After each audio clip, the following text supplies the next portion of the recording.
En RCR presentamos Hablemos de Políticas Públicas. Entrevistas, comentarios y el análisis especializado sobre los diseños, gestión y la evaluación de las políticas públicas en el país. Con la conducción de Gustavo Nakamura.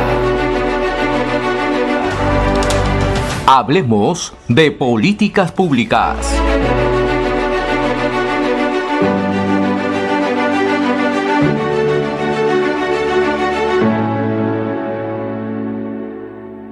Y lo hemos pedido en esta situación ayer a nuestro querido amigo Renzo Ibáñez, que él es analista político y también miembro del Partido Aprista del Perú, y una voz autorizada, no joven, pero que busca incidir también en la política peruana. Renzo, ¿cómo estás? ¿Qué tal, Gustavo? Muchísimas gracias por la invitación y siempre es un gusto estar contigo compartiendo ideas y sobre todo en función a la mutua preocupación que tenemos por el país, ¿no? Perfecto, no, igual es un placer siempre, Renzo. A veces cuando te escucho parece el tono, a veces digo, parece que estuviera hablando el expresidente Alan García, ¿eh? Pero bueno, también esa es parte de la formación que has tenido, y eso hay que honrarlo, al pan pan y al vino vino, porque también creo que el Partido Aprista tiene una formación, una escuela política muy importante, y yo siempre lo he dicho, ¿no? Hoy, más que nunca, se necesitaba en un congreso como estamos en esta situación tan terrible. La primera pregunta, Renzo, es ¿cómo ves la situación? ¿Has escuchado la última noticia que Epicentro ha sacado de este audio del señor César Acuña? Sí. ¿Y cómo terrible. Esto afecta al Congreso de la República, a la oposición? Un congreso que además ya estaba desprestigiado, que incluso a pesar de todo lo que habíamos visto en términos de aprobación, ¿no? Es decir, tenemos un señor que comete delitos día tras día, que tiene un mare magnum de denuncias, que la Fiscalía, afortunadamente, prácticamente la única institución que queda viva de todas, está procesando en este momento. El círculo íntimo del presidente de la República está envuelto en chanchullos, y a pesar de eso, por ejemplo, tienes ya 2 meses consecutivos de subida en la aprobación. Sin embargo, la institución congresal más bien está a la baja, ¿no? A pesar de que, por supuesto, son 130 personalidades distintas, no existe ahí un orden, una cabeza sola que dirija la institución, salvo la mesa directiva, que solamente dirige debates. Claro, también por supuesto los proyectos de ley y cómo se van a priorizar, pero no es una institución que ejecuta. Entonces, pero goza pues de una tremenda desaprobación por parte de la ciudadanía, incluso llegando a puntos de, ya llegando a una sola cifra, ¿no? Incluso ha salido 8%, si no me equivoco, 8, 7, y seguramente con esta noticia bomba va a seguir reduciéndose más ese poco porcentaje que ya tenía. Entonces, es una situación calamitosa, muy complicada, en la que ganan muy pocos. Evidentemente el país no está ganando, los únicos que están ganando en este momento son quienes, mediante la polarización, han subido, por supuesto, en las encuestas, pero además el gran objetivo que tiene este gobierno en este momento es encaramarse en el poder, quedarse en el poder, porque saben que fuera de él solamente irían a la cárcel. Entonces hay todo un engranaje, ¿no?, de políticos y seguramente también de algunos empresarios, entre comillas, y politiqueros y politicastros, y de gente que ha visto en la posibilidad de Pedro Castillo una oportunidad de chamba, de negocios, pero también un gobierno y todos estos miembros del gabinete impresentables, que gracias a este caos pues se permiten todavía quedarse en el poder, y una institución que debería ser la que fiscaliza, la que legisla, la que represente, que es el Congreso, pues lo único que hace es simplemente retroceder en su legitimidad y por ende carecer de dientes para poder morder y defender a la población de esta gente, ¿no? Entonces ha sido una pena enorme escuchar cómo se supone un partido ya a estas alturas experimentado, como algunos de sus congresistas, por ejemplo, se quejan ante su presidente del partido, en este caso el señor César Acuña, y dicen que es culpa de los asesores y no es culpa de ellos mismos, ¿no? Sale un asesor, un buen... bueno, un chico académico interesante que tienen en APP que yo conozco, pero que dice, no, finalmente los arquitectos de estas circunstancias, de estas situaciones políticas son los propios políticos y no necesariamente los asesores, pero vamos a la falta de calidad política, a pesar de un partido que ya tiene cierto recorrido, está afectando prácticamente a todo lo poco que queda de legitimidad e institucionalidad hoy día en el país. Entonces es una situación muy, muy complicada. Y en medio está la población, una población que está absolutamente confundida, una población que no tiene en este momento un sino, un rumbo señalado, y por supuesto, en ese sentido, pues prácticamente estamos yéndonos hacia el hoyo.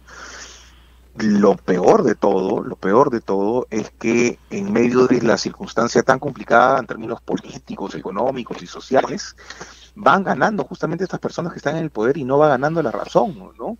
Porque uno diría, por ejemplo, bueno, esperemos a que estas cosas pasen y seguramente la crisis se agravará y es obvio que la gente se dará pues cuenta que mediante esta crisis y este empobrecimiento, pues la culpa la tendrá el gobierno, entonces así tendremos más gente en las calles, pero la verdad que no es así, porque quienes están haciendo política en las calles son justamente estas personas.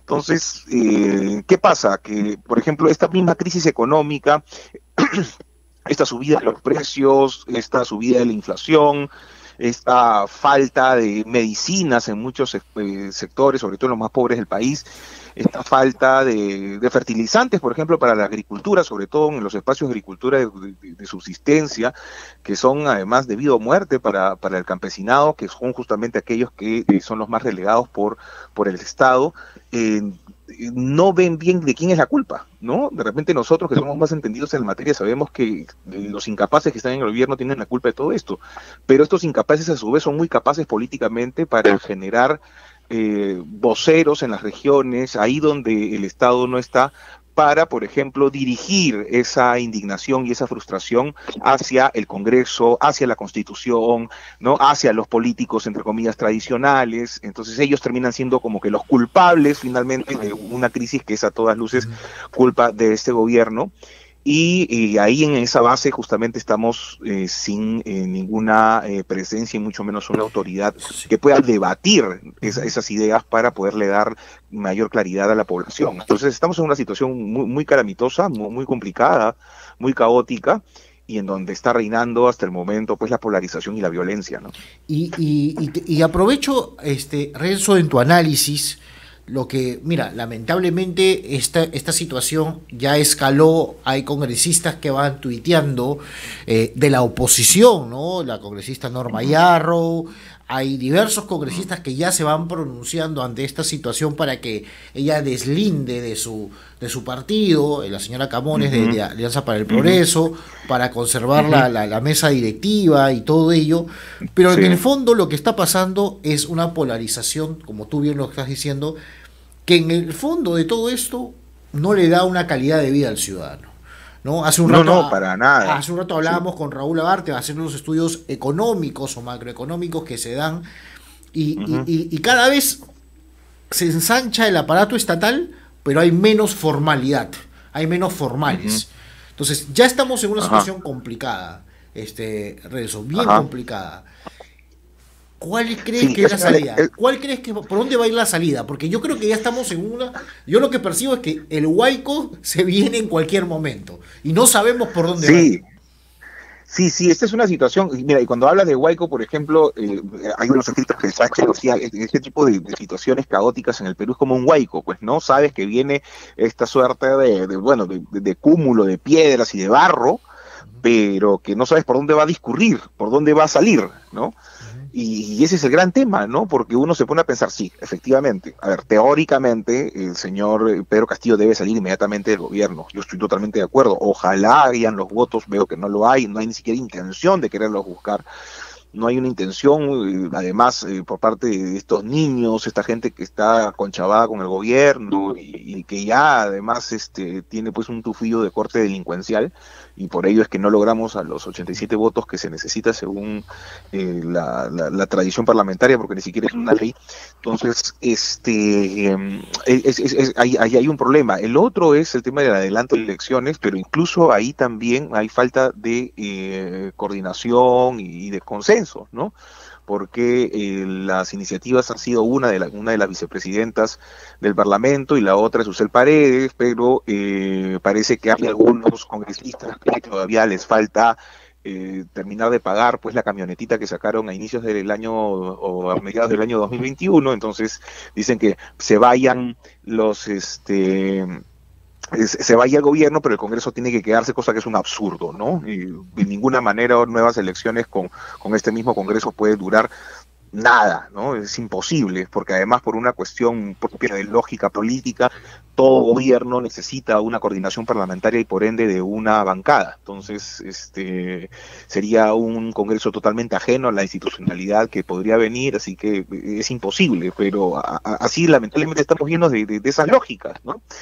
Eso por un lado. Luego tenemos la suspensión en el cargo por parte de la Fiscalía, que podría generar los argumentos suficientes como para que el Poder Judicial pida la suspensión en el cargo porque este señor estaría obstruyendo la justicia y etc. Yo no soy jurista, no soy abogado, pero entiendo de que esa es una posibilidad, una vía que podría realizarse.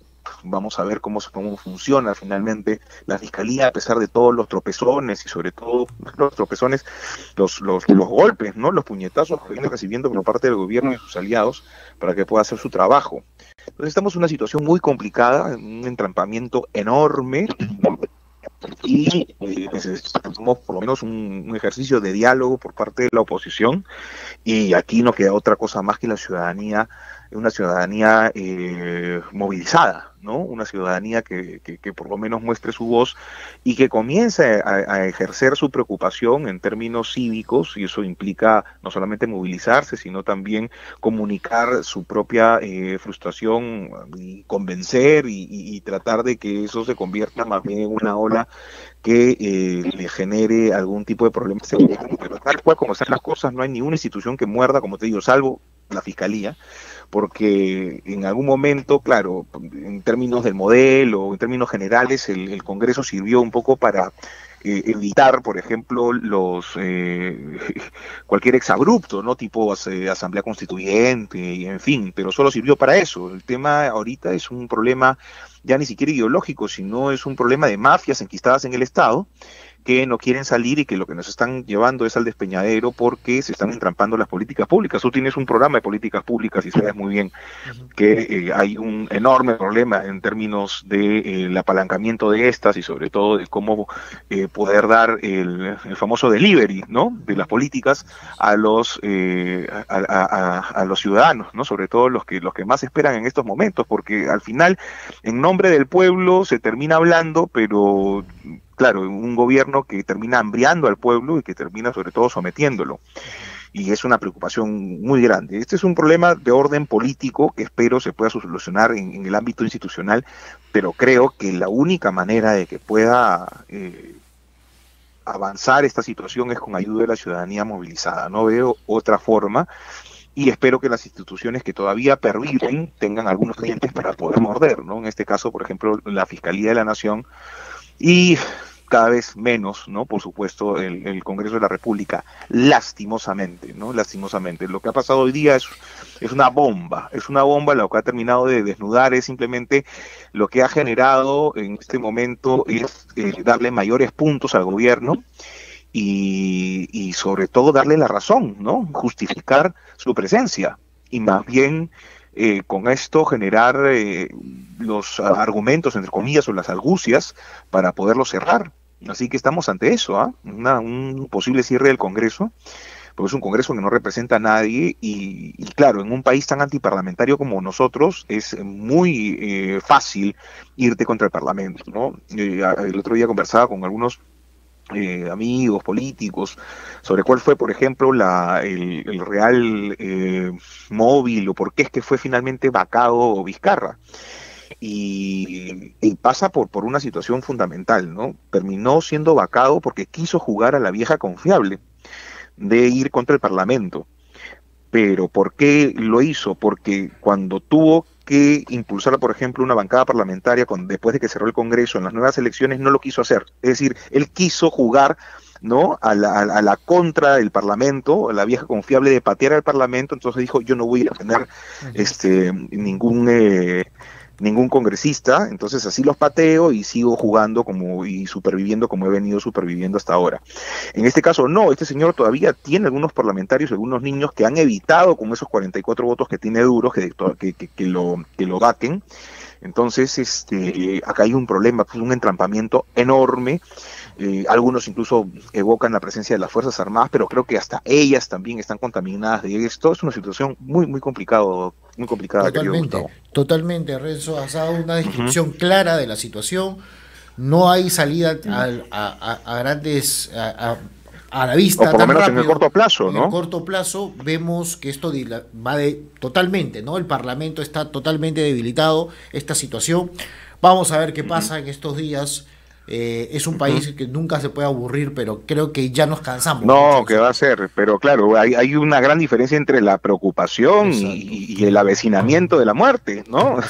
O sea, y el horror, ¿no? Eso es lo que porque ya estamos en una situación de vida o muerte, o sea, ese ya pasamos, ya la preocupación, preocupados estábamos en el 2021, pero hoy día sí es el horror completo. Sí, totalmente. Y necesitamos pues organización, nuevamente lo mismo que siempre conversamos, querido Gustavo, ¿no? Las organizaciones, las instituciones políticas, los partidos, la gente que pueda hacer política de manera civilizada, conversar para poder jugar a la democracia como corresponde, que implica alternancia en el poder, separación de poderes, en fin, las cosas que todo país civilizado, que son los cimientos, las cosas elementales, esenciales, hoy en este momento no los tenemos y es momento de comenzar a conversar, ¿no? Alguna vez, por ejemplo, Venezuela tuvo un pacto de punto fijo que, claro, después, después de 40 años, pues recién tuvo una ruptura lastimosa, que llegó a Chávez, pero hubo 40 años de estabilidad y yo creo que necesitamos ese pacto de punto fijo hoy en día con gente que quiera realmente jugar a la democracia limpiamente, ¿no? Totalmente, Renzo, el tiempo nos ha ganado, un gusto verte nuevamente, aunque sea virtualmente, y un placer siempre conversar contigo. Un fuerte abrazo. Un fuerte abrazo, el placer es mío, cuídate mucho y muchos éxitos en el programa. Gracias. Y que viva el Perú,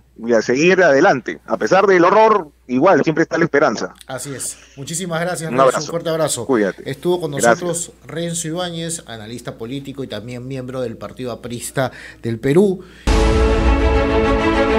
Hemos presentado Hablemos de Políticas Públicas.